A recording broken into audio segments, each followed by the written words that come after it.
మొదటి సమూయేలు గ్రంథం 21వ అధ్యాయము 1 నుంచి 6 వచనాల వరకు చాలా భాగాలు ఉన్నాయి. అయితే మొదటి భాగం చదువుకుందాం, తర్వాత 5-6 వచనాలు మనం చదువుకుందాం. 1వ సమూయేలు గ్రంథం 21వ అధ్యాయం, 1 Samuel 21.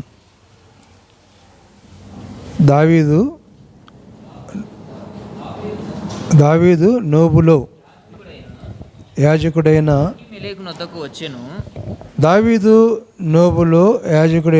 అహీమెలు నద్దకు వచ్చెను. అయితే అహీమెలెకు దావీదు రాకకు భయపడి నీవు ఒంటరిగా వచ్చితివేమని అతని అడగగా దావీదు రాజు నాకు ఒక పని నిర్ణయించి నేను నీకు ఆజ్ఞాపించి పంపిన పని ఏదో అది ఎవనితోనైనాను చెప్పవద్దా నేను నా పని వారిని ఒకానొక చోటికి వెళ్ళ నిర్ణయించి నీ యొద్ద ఏమి ఉన్నది 5 రొట్టెలు గాని మరేమియు గాని ఉండిన ఎడల అది నాకిమ్మని యాజకుడైన అహీమెలెకుతో అనగా యాజకుడు సాధారణమైన రొట్టె నా యొద్ద లేదు. పనివారు స్త్రీలకు ఎడమగా ఉన్నవారైతే ప్రతిష్ఠితమైన రొట్టెలు కలవని దావీదుతో అనెను. అందుకు దావీదు నిజముగా నేను బయలుదేరి వచ్చినప్పటి నుండి ఈ 3 దినములు స్త్రీలు మాకు దూరముగానే ఉన్నారు. పనివారి బట్టలు పవిత్రములే.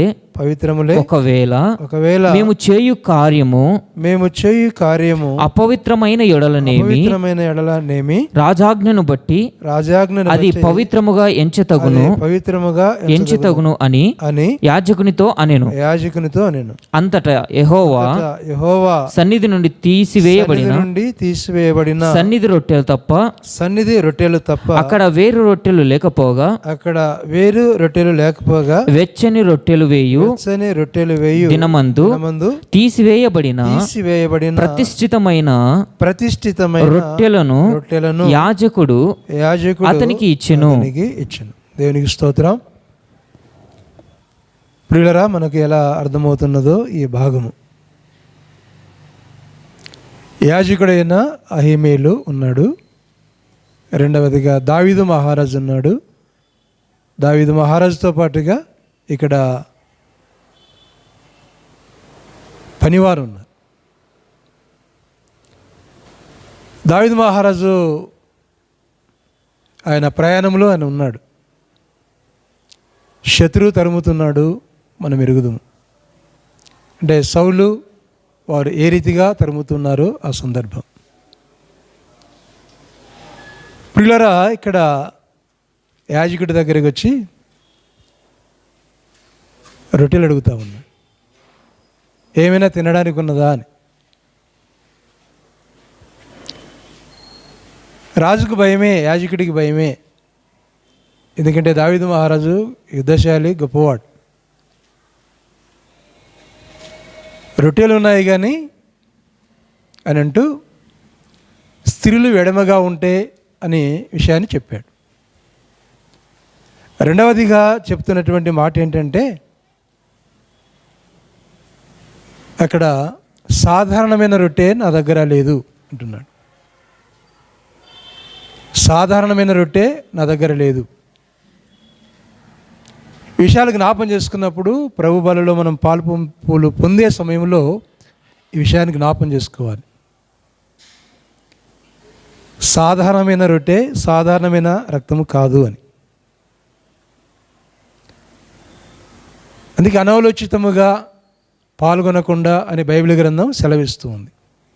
యోచించి ప్రార్థనాపూర్వకముగా పవిత్రముగా ఉండి ప్రభు బల్ల సహవాసములో పాల్గొనాలి అని. ప్రియులరా, ఇదే వాక్య భాగము మరికొన్ని భాగాల్లో కూడా మనకు అనిపిస్తుంది. స్త్రీలకు ఎడమగా ఉండుట అని అన్నప్పుడు ఇక్కడ దేవుని పరిశుద్ధత అన్న విషయాన్ని జ్ఞాపం చేస్తూ ఉన్నాడు. వివాహమైన వారు ఉన్నారు, భార్యాభర్తలే, రక్షించబడిన వారే. భార్యాభర్తలు కనుక వారు ప్రభు సహవాసంలో పాల్పంపులు పొందకూడదా? పరిశుద్ధము, వివాహము పరిశుద్ధమైనదని బైబిల్ గ్రంథం సెలవిస్తూ ఉంది. వివాహము పరిశుద్ధమైనది. అయితే ఇక్కడ చెప్పే మాట ఏంటంటే సిద్ధపాటు. భార్య భర్తలైనప్పటికీ మనం ఆదివారము దేవుని సన్నిధానానికి వస్తున్నాం కనుక ఇక్కడ 3 దినాల నుంచి మేము ఎలా ఉన్నామంటే అక్కడ సిద్ధపాటు కలిగి ఉన్నాం అంటున్నాడు. 3 దినాల నుంచి మేము సిద్ధపాటు కలిగి ఉన్నాం అనగా మేము స్త్రీలకి ఎడమగా ఉన్నాం అన్న మాట ఇందులో మనకు అనిపిస్తుంది. ప్రియులారా, పరిశుద్ధము అని ఎందుకున్నామంటే సీనాయి పర్వతం మీదకి వెళ్ళినప్పుడు ఆ సీనాయి పర్వతం మీద మోషే అక్కడ ఉన్నప్పుడు ఆ స్థలాన్ని గురించి మాట్లాడుతూ అక్కడ పశువులు కూడా అక్కడికి రాకూడదు, గడ్డి అక్కడ మేయకూడదు, పశువులు అక్కడ అడుగులు పెట్టకూడదు. కారణం ఏమిటనగా అది పరిశుద్ధమైనటువంటి స్థలం. ఇలా జ్ఞాపం చేసుకున్నప్పుడు ఇంకా దేవుడే పరిశుద్ధుడు, ఆయన శరీరమే పరిశుద్ధమైనది. వాక్యములో మనము అపోస్తలుల కార్యం 2వ అధ్యాయం 13వ అధ్యాయం ఆ అధ్యాయాలు చూసినప్పుడు యేసుప్రభు చనిపోవటం, యేసుప్రభు వారి దేహము కుళ్ళు పట్టకపోవటం అని మనం చూస్తాం. 3 దినాలు యేసుప్రభు దేహము సమాధిలో ఉన్న దావీదు సేవ చేశాడు. దావీదు మంచి వరాలు కలిగినటువంటి వాడు. అయినప్పటికీ ఆయన శరీరం కుళ్ళు పట్టినది అని బైబిల్ గ్రంథం సెలవిస్తుంది. అయితే దేవుడు లేపిన వాడు అనగా యేసుప్రభు వారు ఆయన శరీరం కుళ్ళు పట్టలేదు అన్న వాక్య భాగాన్ని మనం చూస్తాం. అది మనం చాలాసార్లు నేను చెప్పాను. ప్రియులారా, పరిశుద్ధత అన్నప్పుడు ఆ సీనాయి కొండ గురించి మాట్లాడుతూ ఇక్కడే నిర్గమాకాండం 19వ అధ్యాయము 15వ వచనంలో ఏం రాయబడి ఉందో చూడండి. 19వ అధ్యాయం 15వ వచనం నిర్గమాకాండం. అప్పుడు అతడు 3వ నాటికి సిద్ధముగా ఉండుడి, ఏ పురుషుడు స్త్రీని చేరకూడదని చెప్పాడు. అంటే అక్కడ స్థలం గురించి మాట్లాడుతూ ఉన్నాడు. సీనాయి కొండ ఆ స్థలాన్ని గురించి మాట్లాడుతూ ఆ సందర్భంలో ఏమంటున్నాడంటే ఏ పురుషుడు స్త్రీని చేరకూడదు అన్న మాట ఇక్కడ కనిపిస్తుంది. ప్రియులరా, అంటే రక్షించబడినటువంటి వారు కుటుంబాలు ఆదివారం వస్తున్నది కనుక పరిశుద్ధ దినాన మనం ఎలా సిద్ధపాటు కలిగి ఉండాలి అన్న విషయాలు ఇక్కడ మాట్లాడుతూ ఉన్నాం. చదువుకున్నాం కదా, 1వ సమూయేలు గ్రంథం 21వ అధ్యాయంలో 1 నుంచి 6 వరకు ఆ విషయాలు ఉన్నాయి. నిర్గమాకాండం 19వ అధ్యాయం 15వ వచనంలో విషయాలు ఉన్నాయి. గమనించు. ఇంకొక మాట అంటాడు, అది మీరు ఇంటికాడ చదువుకోండి. లేవికాండం 15వ అధ్యాయం 18వ వచనంలో స్త్రీ పురుషుల గురించి మాట్లాడుతూ వారు స్నానము చేయాలి అన్న విషయాన్ని గురించి ఇక్కడ మాట్లాడతాడు. అది మీరు ఇంటి దగ్గర 15వ అధ్యాయం 18వ వచనం చదువుకున్నాను. ఏం రాయబడిందో మనకు అర్థమవుతుంది. ఏదేమైనా అంటే 2 భాగాలు.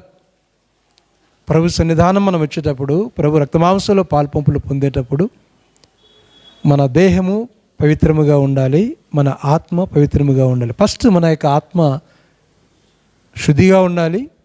హృదయ శుద్ధి గలవారు ధన్యులు అని వాక్యం సెలవిస్తుంది కనుక మన హృదయం చాలా పరిశుద్ధముగా ఉండాలి. రెండవదిగా మన దేహాన్ని కూడా చాలా జాగ్రత్తగా ఉంచుకోవాలి. అంటే పరిశుద్ధపరచబడి దేవుని సహవాసములో మనము చేరటం, దేవుని మందిరములో చేరటం. ఇప్పుడే వాక్యం చదువుకున్నాం. అంటే ప్రసంగి గ్రంథం 5వ అధ్యాయంలో నీవు దేవుని మందిరానికి వెళ్ళేటప్పుడు నీ ప్రవర్తన చాలా జాగ్రత్తగా చూసుకో అన్నటువంటి మాట కనిపిస్తుంది. చాలామంది మనల్ని అంటూ ఉంటారు, వారు మందిరానికి వెళుతూ ఉంటారు, వస్తూ ఉంటారు, అబద్ధాలు ఆడుతూ ఉంటారు, తప్పులు చేస్తూ ఉంటారు, ఈ మాట్లాడుతూ ఉంటారు అని అంటూ ఉంటారు.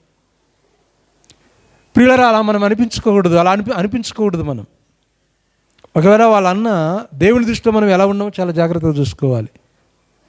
దేవుని దృష్టిలో ఎలా ఉండాలి? కాబట్టి రక్షించబడిన నేను ఎలా ఉండాలి, ఎలా ప్రభు సన్నిధానంలో చేరాలి, ఎలా ప్రభు రక్తమాంసంలో పాల్పంపులు పొందాలి, ఏ జాగ్రత్తను మనం కలిగి ఉండాలి.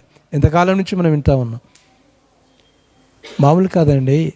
ప్రభు శరీరం, ప్రభు రక్తం, పరిశుద్ధుడైనటువంటి ప్రభువారు శిలువలో మన కోసం మరణించాడు. ఆయన తన దేహాన్ని నలకొట్టుకున్నాడు. ఆయన గాయపరచబడినటువంటిది ఆయన శరీరం. ఎవరి కోసం అనగా మన కోసం అని చూస్తున్నాం. ఎవరి కోసం అనగా మన కొరకు. ప్రియులారా, సాధారణమైన రొట్టె మా దగ్గర లేదు అంటున్నాడు. ఎవరండి? అహిమేలెకు కదా. అహిమేలెకు. సాధారణమైన రొట్టె మా దగ్గర లేదు. ఇక్కడ కూడా సాధారణమైనటువంటి రొట్టె, సాధారణమైనటువంటి ద్రాక్షరసం కాదు, అనగా సాధారణమైనటువంటి శరీరం, సాధారణమైనటువంటి రక్తం కాదు, పరిశుద్ధమైనటువంటి రక్తం, పరిశుద్ధమైనటువంటి శరీరం. ఎంత జాగ్రత్తగా నేను చెప్తా ఉంటాను. మనం ప్రభు యొక్క బల్ల సమీపించేటప్పుడు భోజనం తినకుండా రండి అని. కొన్ని సంఘాల్లో ఉదయకాల సమయం ఉంది ఆరాధన ప్రారంభమవుతుంది, తెల్లవారుజామున ఆరాధన ప్రారంభమవుతుంది. చాలా మంచిది. కొంతమంది ఏం చేస్తూ ఉంటారు, కడుపు నిండా భోజనం తిని వస్తూ ఉంటారు, వచ్చి ప్రభు రక్త మాంసాల పాల్పంపులు పొందుతూ ఉంటారు. అలా ఇప్పుడు ఉండకూడదు.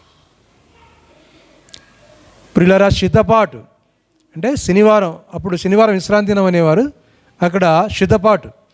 ఆదివారం ప్రభు దినం కనుక మందిరానికి వస్తున్నాం కనుక శనివారం మనం సిద్ధపాటు కలిగి ఆ ఆదివారం నా దేవుని సన్నిధానంలో చేరి, కొంతమంది 3 దినాలు, ఇక్కడ 3 దినాలు మేము పవిత్రంగా ఉన్నాం, పరిశుద్ధంగా ఉన్నాం అన్న వాక్య భాగం మనకి ఇక్కడ కనిపిస్తుంది. దీని ద్వారా కొంతమంది భార్యాభర్తలు, రక్షించబడినటువంటి కుటుంబాలు ఎలా ప్రభు సహవాసంలో పాల్గొనాలో మనం అది జ్ఞాపం చేసుకోవాలి. ప్రియులారా, ఏమిటి ఈ రొట్టె? ఎవరు తినే ఈ రొట్టె? ఇక్కడ 1 సమూయేలు గ్రంథం 21వ అధ్యాయం ఉన్నటువంటి ఆ రొట్టె ఎవరు తినేటువంటి రొట్టె అది అని అన్నప్పుడు, అది ఎవరు తినేది అనగా యాజకులు తినేది అని బైబిల్ గ్రంథం సెలవిస్తుంది. యాజకులు తినేది, ఆ రొట్టె ఎవరు తినేది అనగా యాజకులు తినేది అని బైబిల్ గ్రంథం సెలవిస్తుంది. ప్రియులారా, జ్ఞాపం చేసుకుందాం. ఏమిటి అంటే నిర్గమకాండం 24వ 24వ అధ్యాయంలో మొదటి 6 వచనాలు ఉన్నాయి. అయితే 5, 6 వచనాలు చదివినట్లయితే ఒక విషయం మనకు అర్థమవుతుంది. చూడండి. గోధుమల పిండిని తీసుకుని దానితో 12 భక్ష్యములను వండవలెను. ఒక్కొక్క భక్ష్యమున సేరు పిండి ఉండవలెను. యెహోవా సన్నిధిని నిర్మలమైన బల్ల మీద ఎలా ఉంచాలంటే అండి, నిర్మలమైన బల్ల మీద 6 భక్ష్యములు గల 2 దొంతులుగా దాన్ని ఉంచవలెను. ఒక్కొక్క దొంతి మీద స్వచ్ఛమైన సాంబ్రాణి ఉంచవలెను. అది యెహోవా ఎదుట మీ ఆహారమునకు జ్ఞాపకార్థమైన హోమముగా ఉండును. యాజకుడు ప్రతి విశ్రాంతి దినమున నిత్య నిబంధనను బట్టి ఇశ్రాయేలు యొద్ద దాన్ని తీసుకుని నిత్యము యెహోవా సన్నిధిని చక్కపరచును. అంటే వారం దినాలని దాని అర్థం. అది అహరోనును అతని సంతతి వారును ఉండవలెను. వారి పరిశుద్ధ స్థలములో దాని తినవలెను.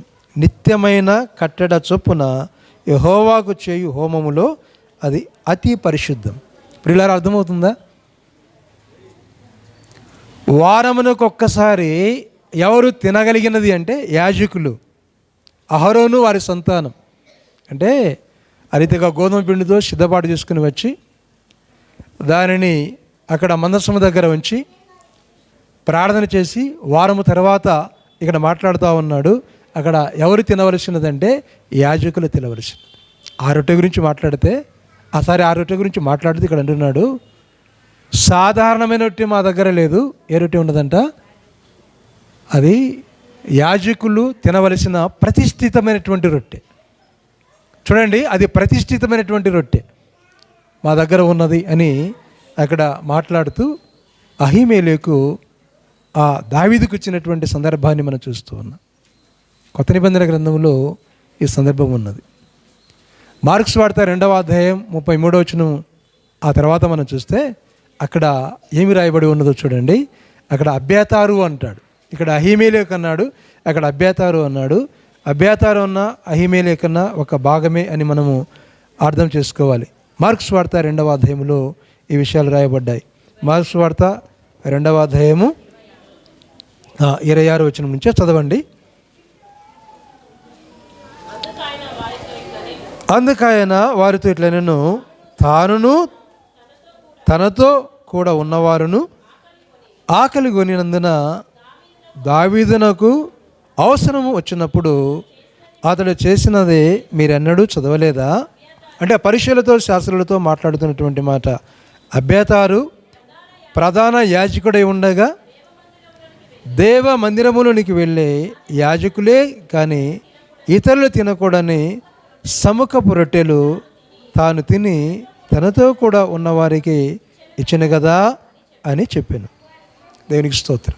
విశ్రాంతి దినాన్ని గురించి మాట్లాడుతూ ప్రభు ఉల్లంఘిస్తున్నాడు విశ్రాంతి దినము అని కొన్ని విషయాలు మాట్లాడుతూ, తర్వాత ఆ శిష్యులు ఏం చేశారట, వెన్నులు తుంచుకొని తిన్నారట. అక్కడ వెన్నులు తుంచుకొని తిన్నారు కనుక నీ శిష్యులు వెన్నులు తుంచుకొని తిన్నారు కాబట్టి ఇది అపవిత్రం చేశారు కదా విశ్రాంతి దినాన్న అనే మాటలు ఇక్కడ మాట్లాడుతాం.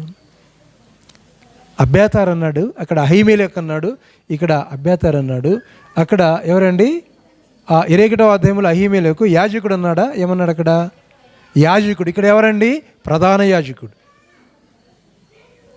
అంటే అహీమేలెకు కుమారుడు అబ్యాతార్. అది 1వ రాజుల గ్రంథం 1వ అధ్యాయం 5వ వచనంలో చూస్తున్నాం. అక్కడ అహీమేలెకు కుమారుడు అబ్యాతారు. యాజకుడు అక్కడ ఉన్నాడు, ప్రధాన యాజకుడు ఉన్నాడు. ప్రధాన యాజకుడు అంటే ఆ మందస్థంలో వాళ్ళు ఉంటారు, యాజకుడు ఉన్నారు, ప్రధాన యాజకుడు ఉన్నాడు.